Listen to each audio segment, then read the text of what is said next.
Hola, bienvenidos al podcast Locamente. Soy Juan Pablo Barnechea y aquí hablamos de vida, libros y psicología. Tenemos nuestras vidas, nuestras rutinas y expectativas. Y luego está la vida con mayúscula, esa que funciona conforme a la naturaleza y el universo, es decir, la realidad. Y la realidad es algo inexorable que muchas personas del llamado mundo occidental desarrollado llevamos bastante mal cuando no casa con nuestras expectativas y deseos. El psicólogo Russ Harris, a quien ya conocéis por anteriores podcasts, completa con este libro de título Una bofetada de realidad su trabajo de información y ayuda psicológica desarrollando la terapia de aceptación y compromiso. El golpe o trauma que nos sobreviene desde la vida puede tener diferentes formas. La muerte de un ser querido, una enfermedad, una lesión grave o un accidente, una ruptura o una crisis económica. Y esta bofetada de realidad duele. Asociada a ella viene lo que Harris denomina la brecha de realidad, que sería la distancia que aparece entre la realidad que tenemos y la que deseamos. Y cuanto más grande sea esa brecha, más dolorosos serán los sentimientos que surgen en nosotros y en nosotras. Tristeza, rabia, ansiedad o miedo, culpa, decepción, como también desesperación o incluso odio. Y aunque la bofetada puede durar poco, la brecha suele persistir en el tiempo. La mayoría de nosotros no estamos bien preparados para lidiar con grandes brechas de realidad. Nuestra sociedad no nos enseña a manejarnos eficazmente con ellas. Solemos tratar de cambiar esa realidad de manera que se adecúe a nuestros deseos. Y si tenemos éxito, la brecha se cierra y nos sentimos bien. Pero ¿qué ocurre cuando no podemos conseguir lo que queremos? Cuando no podemos arreglar o cerrar esa brecha. Como cuando se muere alguien que nos importa, o cuando nuestra pareja nos deja, o incluso cuando no somos conforme a lo que nos gustaría ser. Y si esa situación dolorosa se prolonga en el tiempo, ¿cómo le hacemos frente? Hay que clarificar primero que hay dos tipos de libros de psicología. Los de la autoayuda de componente casi mágico, que afirman que puedes tener todo lo que deseas si te lo propones con la suficiente fuerza. Y luego están los que constatan que no podemos tenerlo todo lo que deseamos, pero que, aún así, podemos tener una vida significativa y gratificante. Curiosamente, se venden muchos más libros de la primera categoría, y ello pese a que la realidad se impone inexorablemente, pese a constatar que es imposible conseguir todo lo que deseamos. Este libro de alguna manera contacta con el budismo al asegurar que todos vamos a experimentar decepciones en nuestras vidas, pérdidas, fracasos, rechazos, como también enfermedades, envejecimiento y muerte. En nuestras vidas tenemos que diferenciar dos tipos de satisfacción o de plenitud. La exterior, que serían los sentimientos agradables cuando las cosas funcionan conforme a nuestros deseos y conseguimos lo que queremos en la vida. Nos da mucho gusto conseguir nuestras metas y es importante para nosotros satisfacer nuestras necesidades. Pero esta satisfacción no siempre es posible.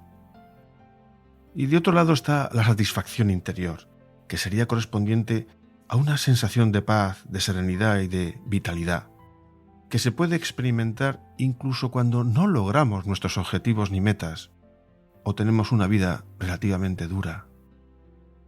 En nuestro caminar puede haber mucho miedo, tristeza y rabia, pero también podemos tener amor, alegría y significación. Este libro de Russ Harris nos vale como guía de trabajo personal, como filosofía práctica para nuestra vida. Como decía antes, hay diferentes libros denominados de autoayuda, y sin embargo yo diferencio totalmente de esa categoría libros como este, que para mí son más propios de la filosofía existencial. ya que huyen de exhortos mágicos, de soluciones facilonas para problemas humanos complejos y nos colocan con los pies en la tierra, sin autoengaños, ante nuestras fragilidades, conflictos y dificultades, ante el dolor, en último término. Si habéis escuchado antes algunos de mis podcasts, veréis cómo he ido introduciendo una postura crítica que nos ayude a recolocar las diferentes responsabilidades que pueden surgir ante nuestros problemas.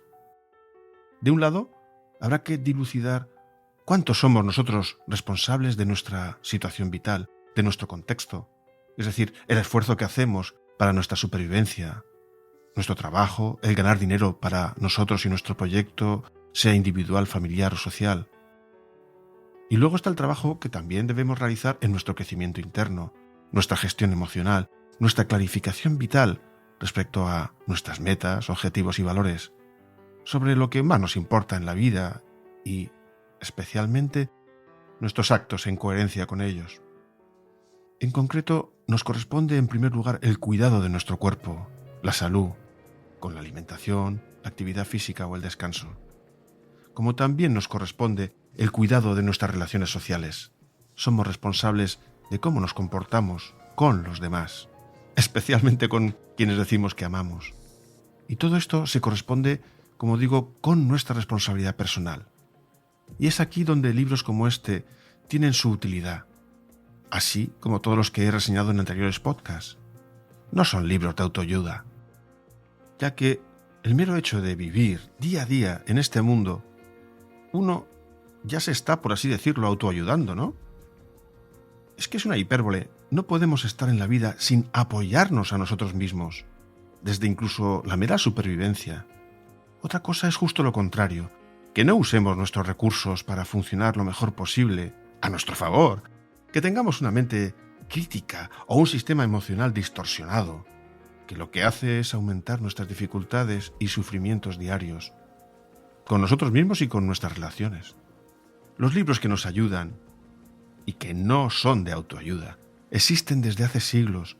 Pueden ser textos filosóficos, griegos, sufíes, chinos, romanos, o de autores como Platón, Sócrates, Rumi, Sun Tzu.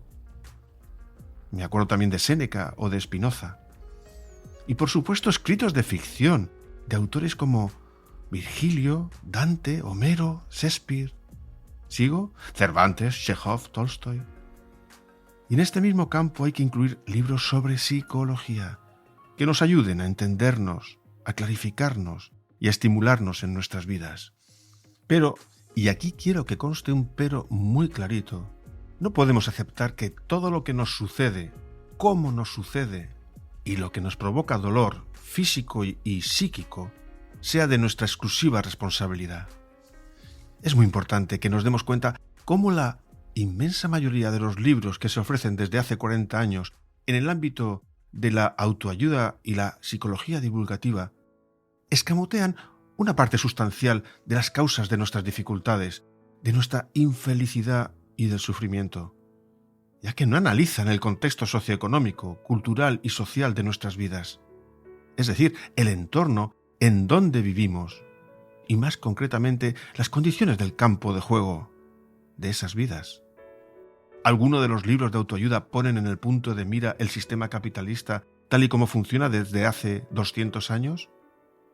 Porque como se adelantaba en el libro Malestamos de Marta Carmona, habría que ver cuántos de nuestros problemas psíquicos y emocionales que se pretenden atribuir a la esfera personal desaparecerían con otras condiciones económicas, laborales o de sanidad, educación y vivienda.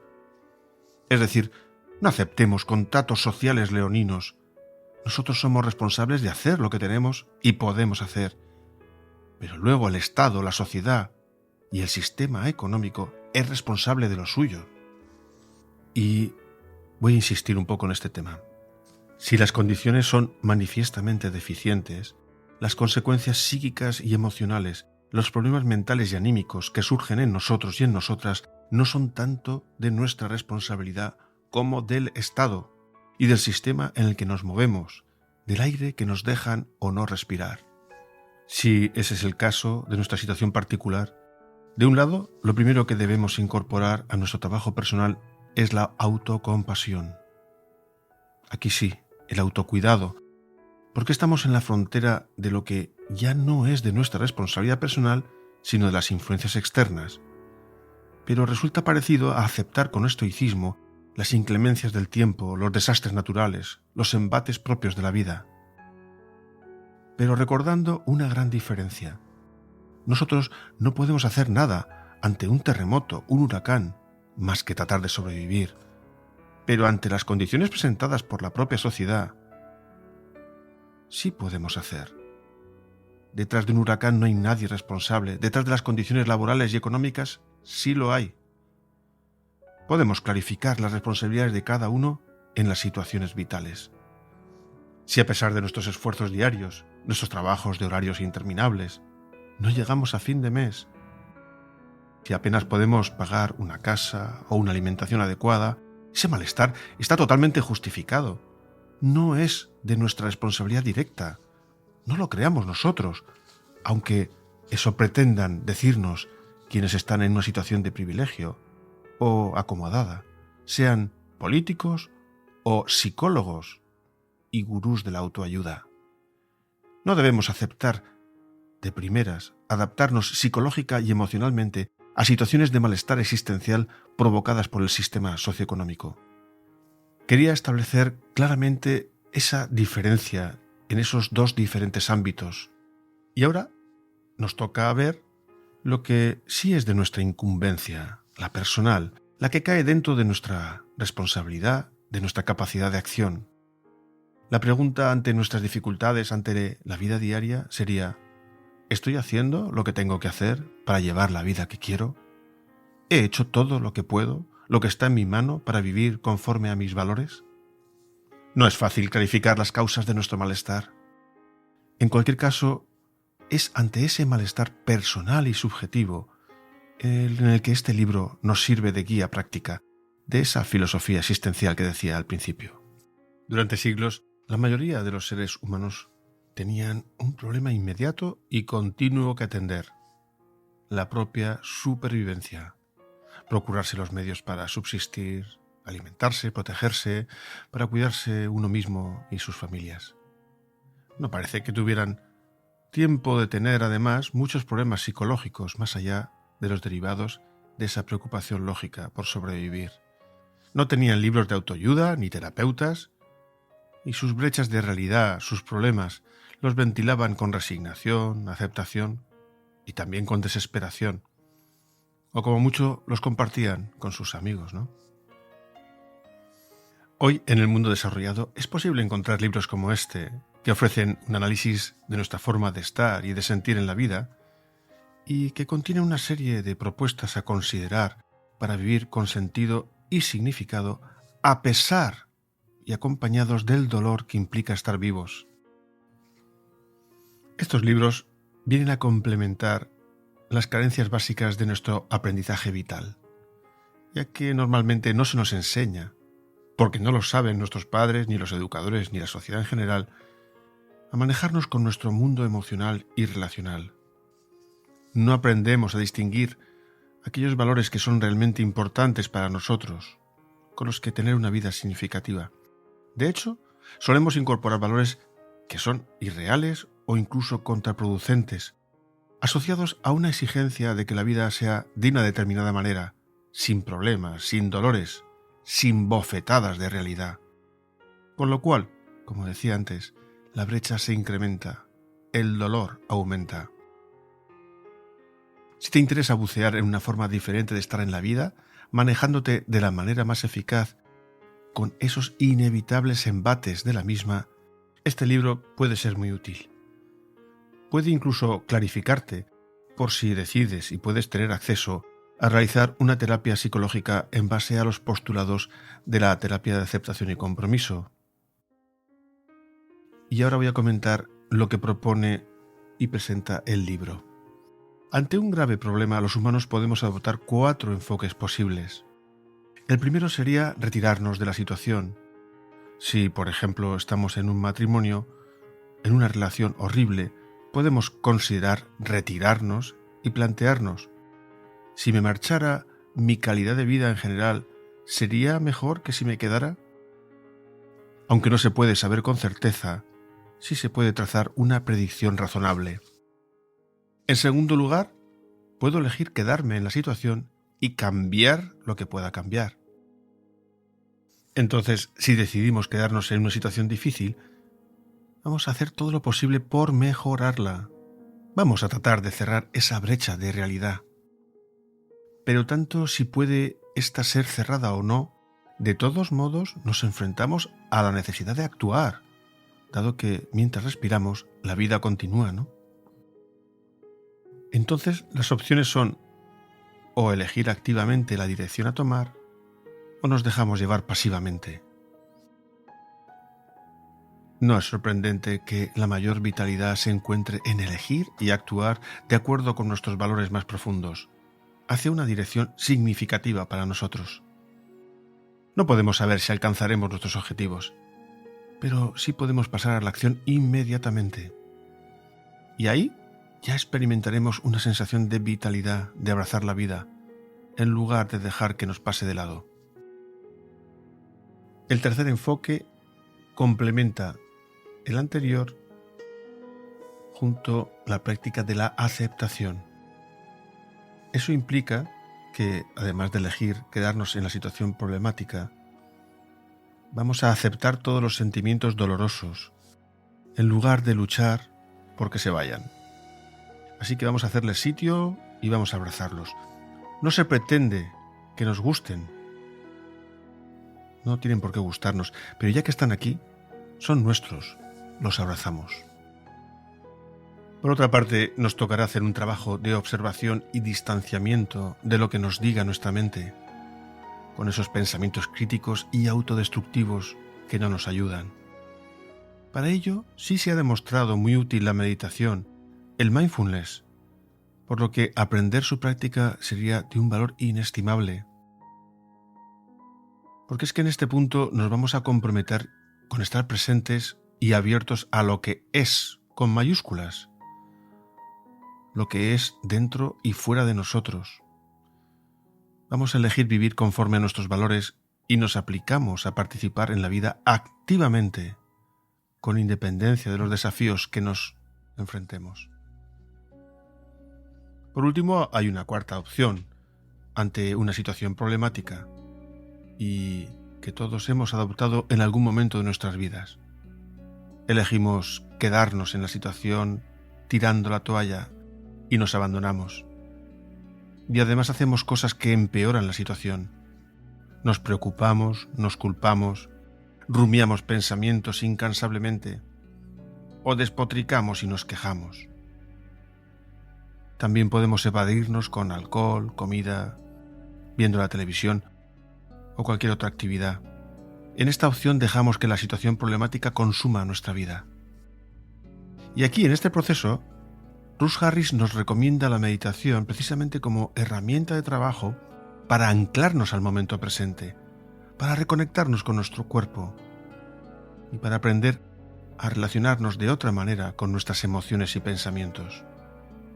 Finalmente, nos va a ser muy útil para clarificar esos valores de los que tanto hablo, que están en nuestro interior, con los que deseamos identificarnos, vincularnos, sobre cómo queremos comportarnos y el tipo de persona que deseamos ser. Es muy probable que cuando nos enfrentemos a una brecha de realidad pasemos mucho tiempo del día perdidos en nuestros pensamientos, en medio de una niebla tóxica psicológica. Nuestras mentes producen infinidad de pensamientos que nos provocan emociones y sensaciones dolorosas y nos dejamos absorber por ellas. En esos momentos, el tener la práctica de vivir en presencia, en el momento presente, nos dota de mayores recursos para sobrellevar el problema y nos coloca en la actitud adecuada para una aceptación inicial y una preparación para la acción efectiva después.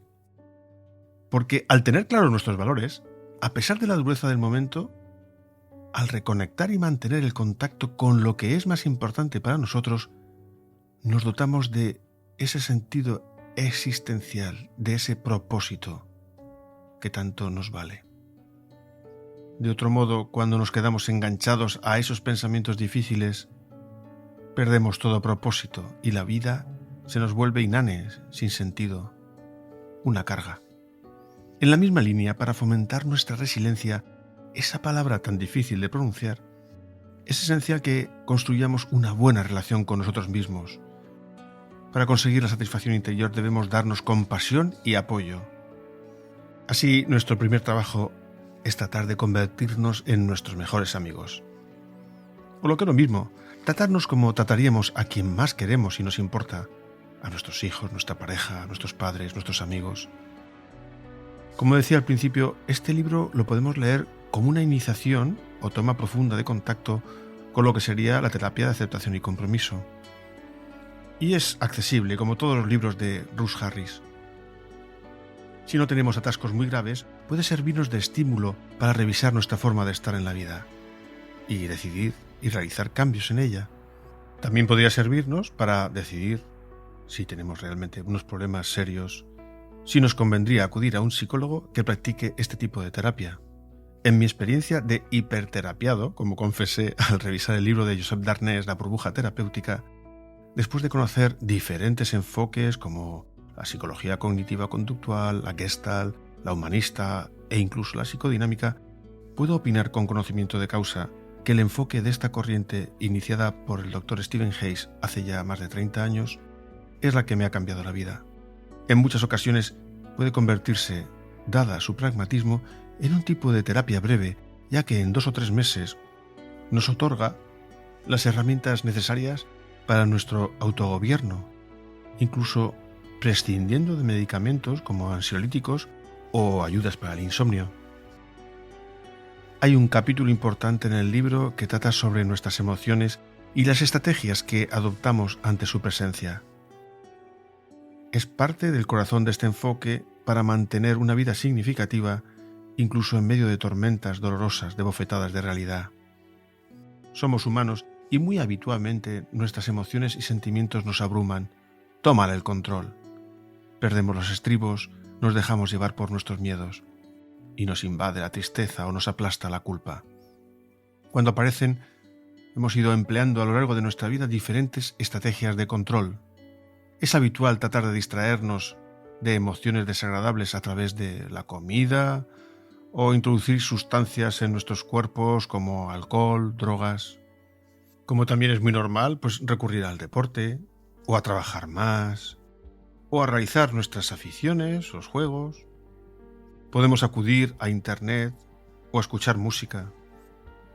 Entre otras estrategias, muchos de nosotros también hemos aprendido a escapar de sentimientos desagradables, evitando las situaciones probables que pudiera generarlas. Y nos alejamos de personas, evitamos encuentros, actividades que nos resulten desafiantes. Y sin embargo, a pesar de estas maneras de tratar de controlar nuestros sentimientos, continuamos sufriendo psicológicamente. Es un hecho que para vivir una vida plena hay que experimentar toda la gama de emociones humanas y no solo las agradables. Pero tal parece que se ha ido extendiendo una exigencia en el mundo actual, cuyo lema podría ser: no puedo hacer cosas que son importantes para mí o ser la persona que quiero ser a menos que las condiciones se den conforme a mis deseos y sin problemas ni conflictos. Es natural que tratemos de controlar nuestras emociones, de cambiarlas, al igual que hacemos con los pensamientos, porque todos queremos sentirnos bien y tratamos de alejar esos sentimientos no deseados. El problema se presenta cuando empleamos esta estrategia de modo continuo y sin flexibilidad, ya que a largo plazo lo que nos provoca es quedarnos anclados en la evitación de situaciones y actividades que, siendo importantes para nosotros, optamos por no realizarlas, porque elegimos no sentir esas emociones que se presentan. Y el resultado es una vida no vivida, ya que nos dedicamos a huir y a protegernos de nuestras propias emociones y sensaciones difíciles, en vez de realizar las acciones en pos de lo que más nos importa. La satisfacción interior no significa que esas emociones desagradables tengan que desaparecer, sino que cambiamos nuestra forma de relacionarnos con ellas. La bofetada de realidad va a aparecer con total seguridad antes o después, con diferentes formas e intensidades, pero con nuestros anclajes interiores en esos valores, con nuestra práctica en la presencia y en la atención plena, con nuestro compromiso en la acción, a pesar de esos sentimientos dolorosos, vamos a poder continuar viviendo con significado, incluso con calma, andando hacia nuestros propósitos. Os ha hablado Juan Pablo Barnechea, counselor en mapas de clarificación existencial. Si os gustan estos contenidos, no dudéis en suscribiros a este canal locamente en cualquiera de las plataformas más populares, como Spotify, Spreaker, iTunes o YouTube. También podéis consultar todos los capítulos en mi sitio web locamente.es. Nos oímos en el próximo capítulo. Un abrazo a todas y a todos.